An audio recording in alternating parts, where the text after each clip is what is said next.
Hi, everyone. I'm Sunny. I'm Rachel. And I'm Rox. And this is Literature on the Rocks. Book Club. Book Club. It's hilarious because we've already done this. Yeah. Well, Not just on a different week. Today, 5 minutes ago. Maybe even 15 minutes ago. Maybe. at least 15 miness. We Yeah. started our podcast and didn't record a lick of it. And it was such good conversation. You guys really missed out. So sorry. We were talking about possibly reenacting it, and we thought, you guys deserve better. It's just, we couldn't fake it. Yeah. The energy wouldn't be the same. And The amount of sexual innuendos you guys missed. Yes. I mean, really. You know what? This is probably for my betterment that we didn't record that. God was like, you need to try this again. Well, Rox has a really cool work event she did. Yeah. She was telling us about. So recap. All right. Well, to just catch everybody up, work took us on a team bonding event. We went to rage painting. What? Oh my God, that sounds so cool. Is there one near us? Oh, I hope there is, because I would love to go. I do want to ask you, there was 4 of you. Yes. Are you guys all in the same office? No. So you got to go and like hang out with that's Partners that are not Yeah. around. So one of the girls works directly in my office with me. The other one works in one of our other branches. And then one of the others is in our corporate office. Okay. So we all don't really get to be together that often. And so it was kind of cool that we all got to go to this seminar thing to learn and Yeah. then have this day of team bonding afterwards. I'm going to steal it. I want to do it for my team. I think Yeah. that's a good idea. It does sound cool. And like you were saying, even though our listeners don't know this, you get to have a little keepsake afterwards, a souvenir of the time. What are you going to do with it? I think I'm gonna frame it and put it in my office. Did anybody throw their body onto the canvas? Yes. Okay. So somebody did use a body part Oh, to. No, you need to be more specific. Guess what? You got sexual innuendos, people. Welcome back. Which body part was thrust upon the canvas? Sat on her canvas. Oh, Yes. It was a little bit of a private part. yeah. But like with her Did she have jumpsuit butt cheeks? on her painting. I guess Yeah. she was in a jumpsuit. So Yeah, you didn't she was have in a cheeks. jumpsuit. So No. she just got globos. No, yeah, but it actually came out really cool. Like just, it was like a different, thing. But interestingly, It was an paint on her butt and then sit on it? No, she like put a lot of paint. Oh, and then smushed sat- it with her boot Yeah, cheeks. it was a really kind of cool idea. Wow. But interestingly, everybody's painting looks so vastly different, which is crazy because we're all using the exact same colors and throwing literally it using in the like same throwing it technique. all around. So Yeah. that's cool. So, but everybody's came out a little different. Oh my gosh, I want to do it. It was so cool. Bad. I think really we need was. a Literature on the Rocks bonding. Yes. We just had a whole Paint. weekend I of know, it. we had a whole weekend of Yeah. But bonding. I'll do it again. I don't mean that like only right now today. Like, let's go. I know we just did, but like somewhere In a month or should two? do do next that. quarter. Yeah, we should a totally do quarterly it. bonding day. Yeah, and I think one of the other branches, they had a team thing and they went to like a pottery class where you could like throw pottery. And I thought that'd be kind of cool too. I've always wanted to. I did ceramics in high school, but it's been a minute. Only 1 minute though. Just a couple, maybe A like little three, hop, skip, 45 and a jump seconds. away from. 3 to 5 minutes since high school. 3 to 5 minutes. Multiplied across years. Not a huge deal. As we're going to find out in our questions, it's been more than 3 to 5 minutes. All right. Well, I mean, that was a perfect segue into our book discussion for Yeah. this week. Book club. We are discussing That's What Friends Are For by Wade Rouse. Can you give us a refresher on our ratings? I was just about to. Thank yes, you. ma'am. So Sunny and Rox were both a Juan, and I was a 2. I know, now I feel bad. Let's see what the day brings. All right, well, we'll jump into our questions. So the first 4, we always have the same exact questions for every book club we do. And then the last few are book specific, which, boy, this book club, what I was like, what are the deepest questions we can Yes. possibly Oh my God. They are long, my I cried answers. they are long as hell, and I cried writing them, and I'm like, I hope I got all the tears out because Yeah. I don't know if they're going to come You know back what? today. I was writing them going, fuck, I'm going to cry. I'm not crying right now, but I'm going to cry when I read it. Damn I'm it. going to be super honest, at least, well, One of them, I had ChatGPT rewrite so that I would hopefully feel less emotions Take while some of the reading it. emotion Yes. out of it. But I kept a lot of it in there, but we'll see how it goes. All right, so Yeah. our first question, like, just be prepared, everyone. Once we get to the last few questions. You're going to hear, This might be a 4-hour book club. Yeah, Just right? be So we're prepared. going to power through like we always do. But this might be one where all three of us are crying at the Yeah. end. God All dang right, it. We're ready for it. All right, here we buckle go. up. All right, so first impressions. What were your initial thoughts when you started reading That's What Friends Are For?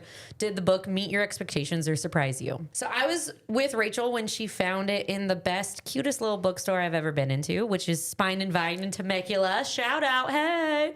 So I thought the book sounded super cute, but really didn't have any high expectations. I think it was pretty much what I thought it would be, even though I had hoped it would suck me in and I'd love it. It did feel like a sitcom a bit, which I think was the goal. So accomplished. Yeah, definitely. Yes. I thought this book was going to be a fun, happy book about older gay friends living their best lives in Palm Springs. There was way more religion in this book than I ever thought possible. All in all, not the book I thought it was going to be, but like Sunny said last week, I think it's going to garner a lot of discussion. Yes. Yeah. So I said I knew the story was going to be about a group of friends living in Palm Springs, but beyond that, I was pretty blind. What surprised me was how many themes the book explored and how much heart it had. There were several messages throughout the story, but the one that stuck with me the most was the importance of loving the people around you wholeheartedly for who they are. It also surprised me with how witty and funny it was. While it wasn't necessarily a show-stopping, all-time favorite compared to some of the books we've read, it was a solid story with a lot of meaningful thought, themes, and discussion points woven throughout. Nice. Agreed. Yeah. Unresolved questions. Were there any plot points or character arcs that you felt were left unresolved or could have been explored further? And I think the book kind of wrapped up the storylines pretty cleanly at the end. The only thing that felt unrealistic to me was Kyle being like, oh, you just threatened me this one time and now I'm going to back off of you. I felt like he had too many years in the business and was fronting the money for the production. So I don't think he would have gone quietly into the night. Ditto. I said, the author did a good job of packaging everything up in a little bow and sending you on your way. We got to see how they landed after their major storyline and learned enough about their futures to feel satisfied, at least from my perspective at the end. I've said this before, so I'll say it again. I'm usually not the reader hunting for plot holes. If a book makes me laugh, makes me cry, still waiting on that one, and makes me care about the characters, I'm pretty willing to go along for the ride. I like it. Nice. Yeah, same, pretty much. Oh, my first line sounds really mean, but it's not meant to be. I said, I mean, there wasn't much of a plot, so I'm going to say no.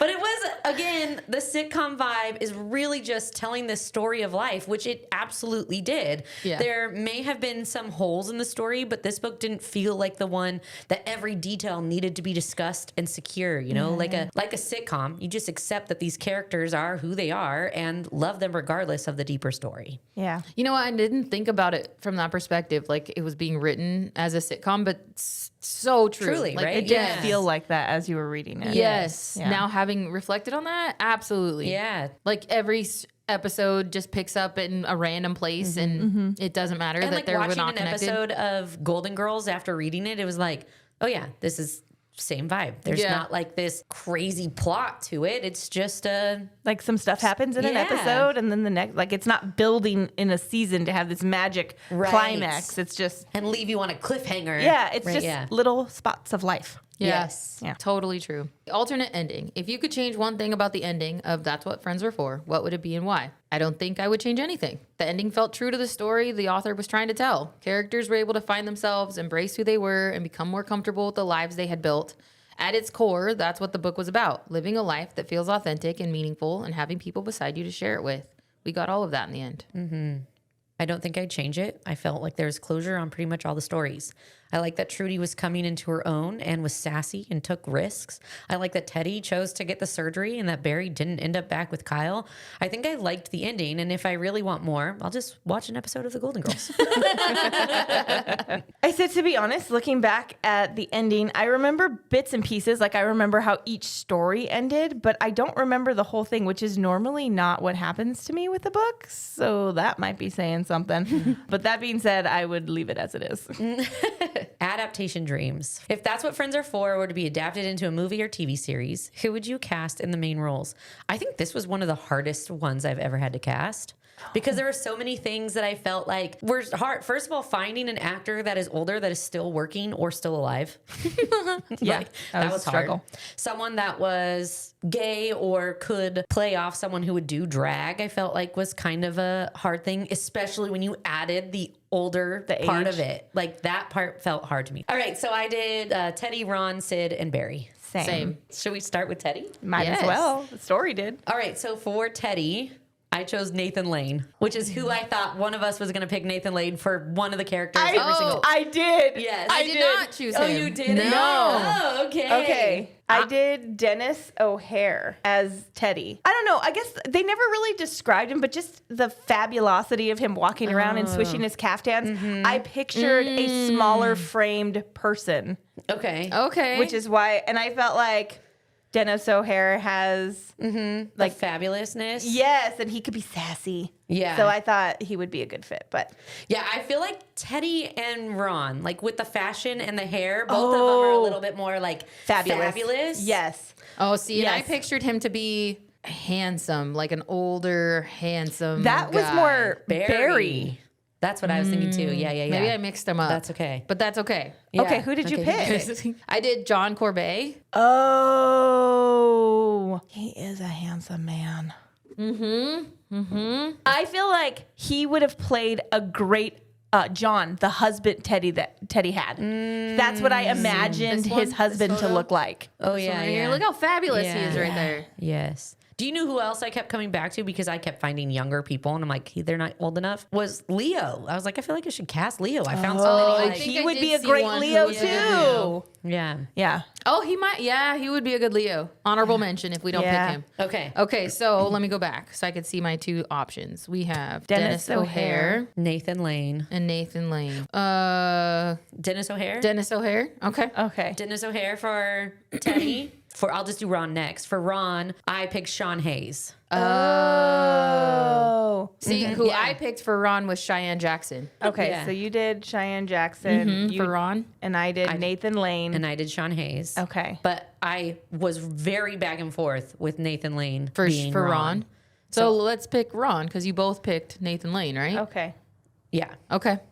Then I'll just do Barry because for Barry, I picked Cheyenne Jackson. He was supposed to be young. He was supposed to be handsome. He was supposed to be, right, someone who could play like a bad guy in a movie. Kevin Costner.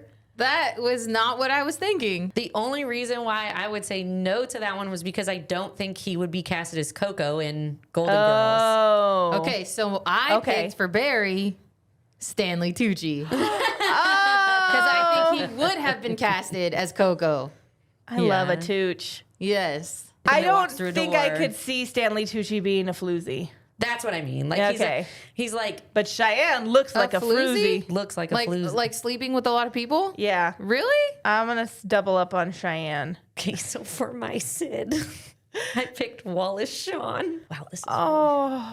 Thought I also pictured him like Life he and was he works still out. handsome and like no, he was like the most insecure and didn't do any of that. insecure, but like He had the flabby body when he got naked. He felt like, why does this guy like me? Because he's But he was like, 80. I thought that I He's took it like 82. He's 82. No, I know. I'm just saying I took his flabbiness to be like I'm 80 and like my skin doesn't sit right. but like and- I'm still kind of in shape is how I kind of pictured it. Or am Yeah, I wrong? Because he works out every day. and I built. imagine him like this awkward Jewish man who was very old, insecure, and didn't have filters and was outspoken and silly and like uncomfortable a little bit. Okay, I could see it. I pictured him to be 80, but still could nab a 50-year-old. So he had to have some good looks to him. Well, no, because he talks about how it wasn't about his looks. It No, was I about know, but- who he was as a person, and that's what I liked about him. Who did you pick for Sid? Definitely not gonna. I'm gonna get casted out then for this one. But I picked Ted Danson. Because he's also like 78. Like he's almost 80, I think. So I pictured Ben Kingsley. The Okay. whole time we were reading, that's who I was picturing. Oh, interesting. So between him, what was the other guy? Wallace what? Wallace Shawn. I think I just like Ben Kingsley better. Poor Wallace Shawn, because he is a really great actor. And I think he's been in some really good stuff. Is he Honey, I Shrunk the Kids? Can't be No, him. Rick Zelensky's. Moranis. Oh, Rick Moranis. Yes. Okay. Oh, he also probably could be a good Sid. Similar vibes to Wallace Shawn. And that's the vibe I feel like I picked up on. I thought he was goofy and like, You know what? I kind of like Rick Moranis. He's a perfect blend of your two. I do kind of like him too. Yeah, I do like Rick Okay, Moranis. let's do Rick Moranis for Sid. Okay.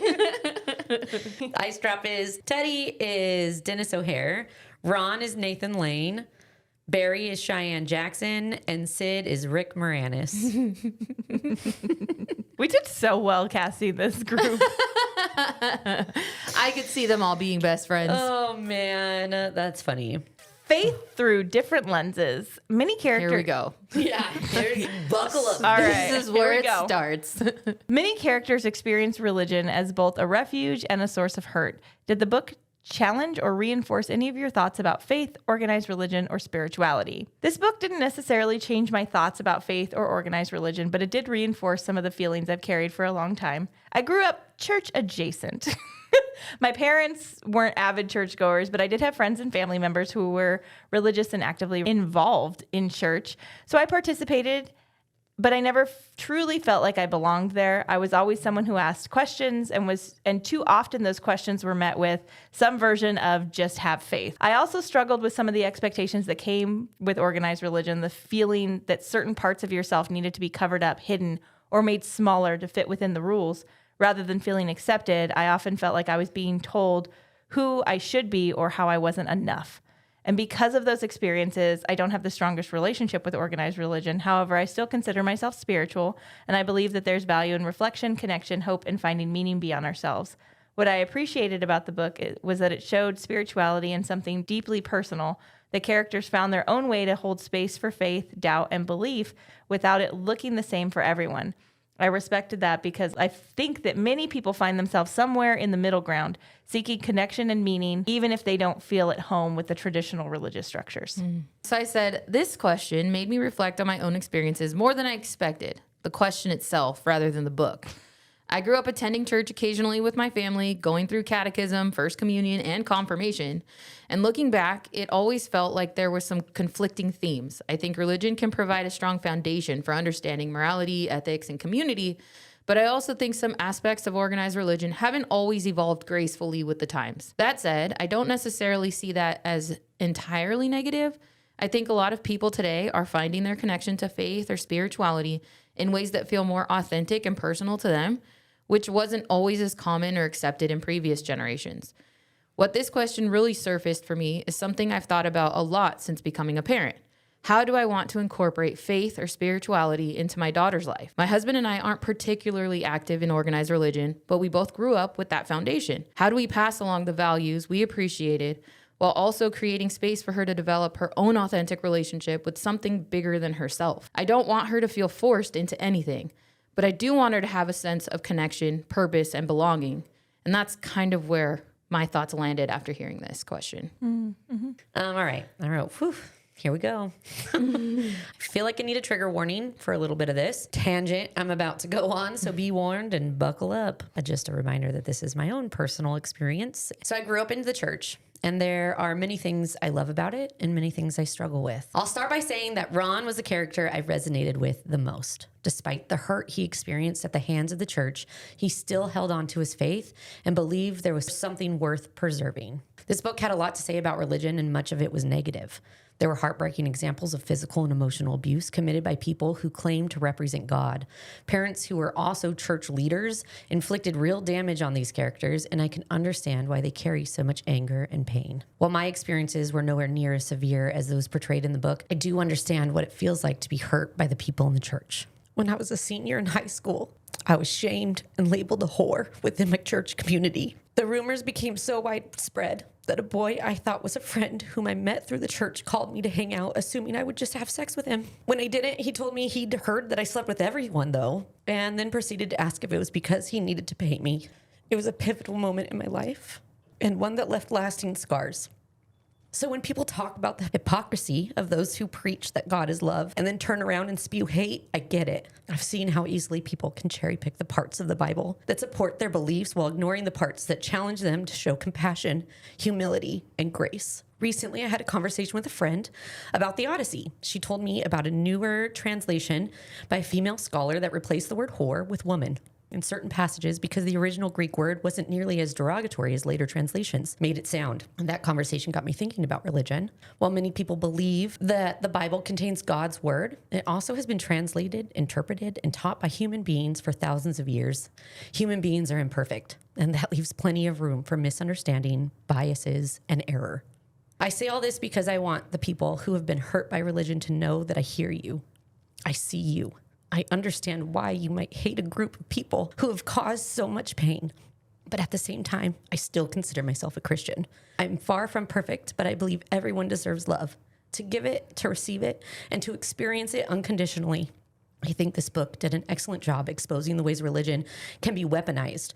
Even Ron's use of scripture to challenge Trudy's hatred felt like a reminder that many of the messages people claim the Bible teaches are often more complicated than they seem. What I wish the book had explored more was the other side of faith. The people who show up with a meal when you're grieving, the people who sit beside you in a hospital or who would give you the shirt off of their back, help you back on your feet when you have no one else to turn to, and love you through your worst moments, because those people exist too. Unfortunately, the loudest voices are often the ones spreading judgment and hate, and while the quieter voices are simply trying to love people well. This book reinforced some of my thoughts about religion, but it also made me want to call Wade Rouse and say, I'm so sorry if the church hurt you. I'm so sorry if people who claim to represent God failed you, but I promise we're not all bad. So do you want to go grab a cocktail and talk about it? Well, I wasn't going to cry for this question, but then you went and made me cry. Thank you for being so vulnerable. I feel like one of the beautiful things about this platform is being able to say there's definitely shit in the world and we've been through it and you're not alone. And if I could be a shoulder to cry on, I will. All right, looking back. So the characters spent a lot of time reflecting on who they used to be.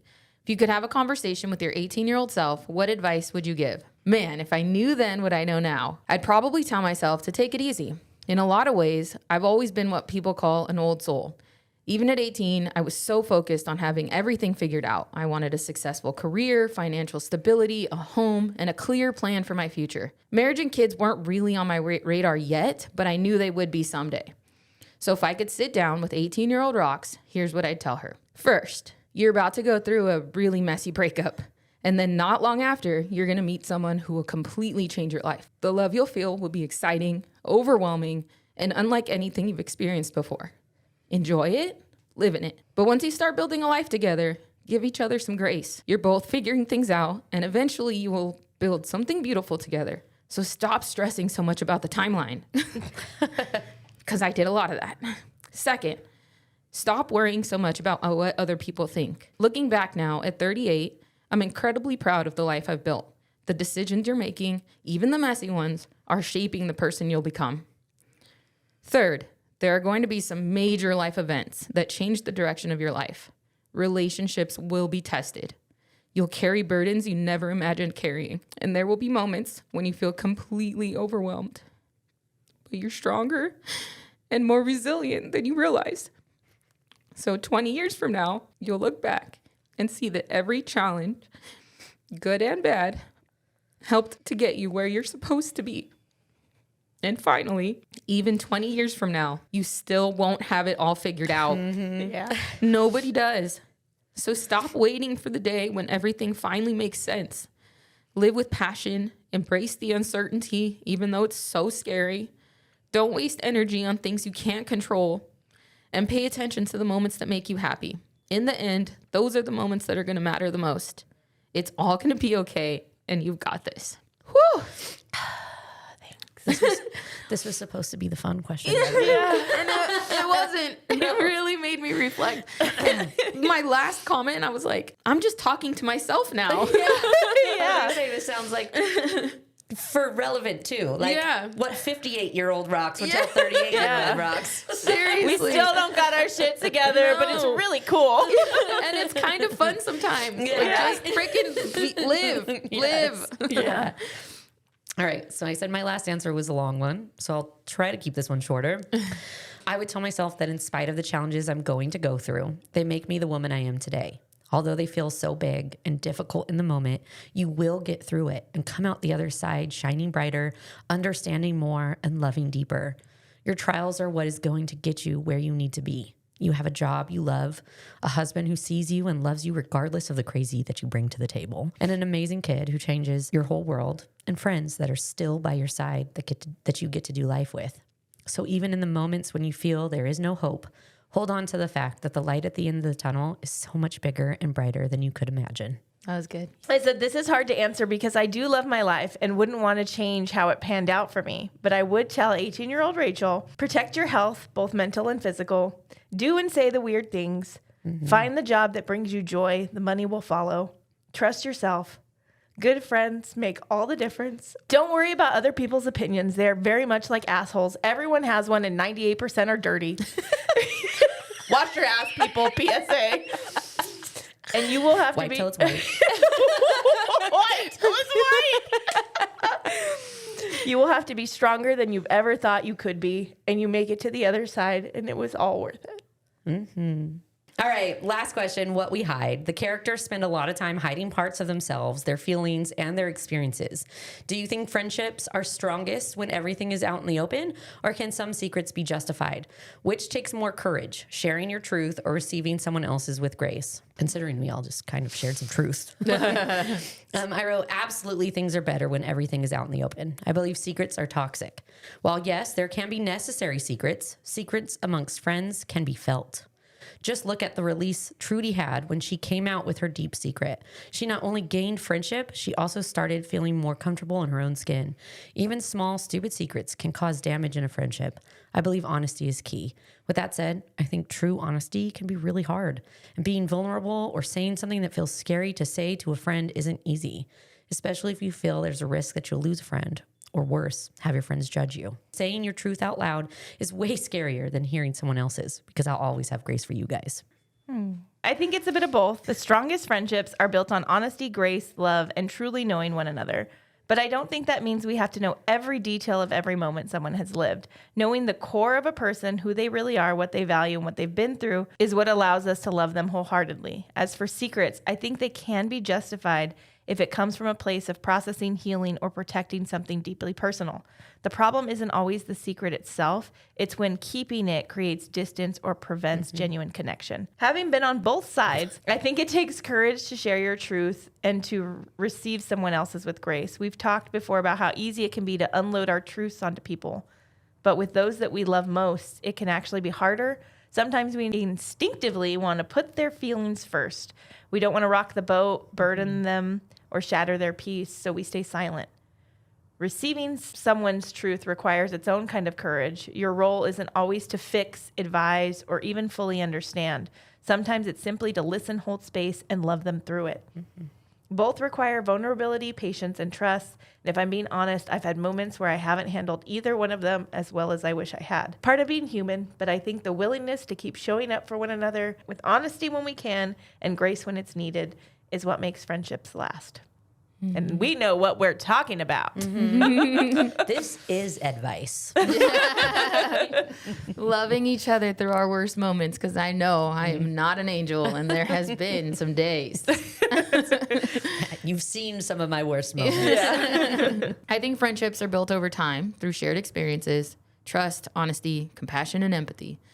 While I don't think every secret needs to be shared, I do think there's something powerful about letting people see the real version of you. The more we allow our friends into our struggles, fears, and accomplishments, the more we realize we don't have to carry everything alone. Will they fully understand every experience we have? Probably not. But that's not really the point. The right friends don't have to understand every detail. They just have to be willing to stand beside you through it. As I've gotten older, I've actually become less likely to share everything. Not because I don't trust my friends, but because I tend to process things more internally than I used to. What I do know, though, is that when I'm ready to open up, I have people in my life who will listen without judgment, and that means more than I can put into words. As for what takes more courage, I honestly think both are equally difficult. It takes courage to be vulnerable and tell someone your truth, but it also takes courage to receive someone else's truth with empathy, to resist the urge to judge, fix, or immediately offer solutions. Sometimes the greatest act of friendship is simply sitting with somebody in their pain, listening without trying to change it. Not every problem needs to be solved. Sometimes people just need a safe place to be heard, and there's a lot of love in that. Yeah. What an These weak arms are emotional heavy. book club this week. Seriously. It's so funny because I really thought, like, oh, this will be a fun one to answer. No, Sunny's like, let me have them think of their existential crises while they write these. Which one is going to break them emotionally and spiritually? Got and it. make them question everything they've ever decided to do in life. That's the question we're going to write today. Oh my gosh. I really think she was out for us on these. No. I'm just kidding. I'm joking. I I'm could have joking. been like, I'm what judging. is your deepest, darkest secret? Please share it. Very well selected Oh, book club man. questions. They did Yes. elit a lot of thought and some really great combos. So good It job. did have some good conversations, and Yes. I love you guys. That's what friends are for. So now that we have discussed Oh, yeah. our book, how are we feeling about our ratings? I'm keeping my rating. I'm going to keep my rating, but I will give this book club 3 shots. Yeah, okay. Agreed. Yes. I think I was teetering at the beginning of the book club of changing mine to a 1, but now I'm going to leave it where it was. You're happy with it? Yeah. Yeah. Okay.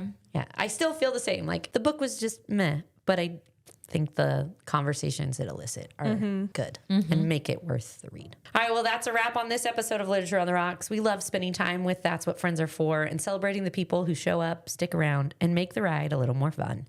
Next week, we're jumping into Dark Matter by Blake Crouch, a book that asks what might happen if you had the chance to live a completely different life. Make sure you're subscribed because we're here for you every Wednesday. If this book taught us anything, it's that life doesn't have to be perfect to be beautiful. Sometimes all you need is a few good friends, a little sunshine, and people who love you for exactly who you are. So go ahead and rate and review the podcast. It helps us continue sharing stories that make us laugh, reflect, and occasionally cry. Good friends change everything, and thank goodness because life is hard and therapy is expensive. Follow @Lit on the Rocks Pod on Instagram and TikTok, and visit literatureontherocks.com. Until next time, may you cherish the people in this universe, appreciate the path you're on, and always have a cocktail waiting at the end of the journey. Cheers! Toodaloo. Bye.